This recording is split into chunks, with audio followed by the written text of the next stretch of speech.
కౌశిక్ మార్చుకోండి నా మా ఊర్లో ఫంక్షన్ ఉందని చెప్పి ట్రైన్ టికెట్ బుక్ చేసుకున్నా. కానీ ఇప్పుడు తెలిసింది ఏంటంటే ఆ ఫంక్షన్ కి 25th అంట.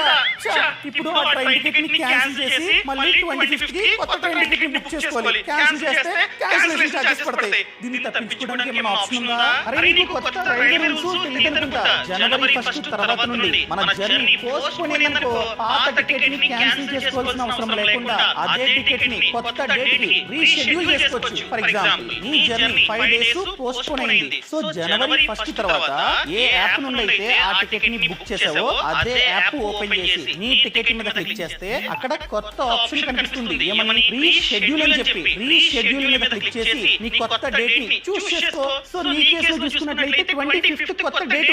ఒకవేళ ఆ రోజు ఆ ట్రైన్ లో టికెట్స్ ఖాళీగా ఉన్నాయనుకో నీ టికెట్ ఫ్రీగా రీషెడ్యూల్ అయిపోతుంది. దీనికి ఒక్క రూపాయి కూడా ఎక్స్ట్రాగా కట్టాల్సిన అవసరం లేదు. కండిషన్ ఏంటంటే నీ పాత టికెట్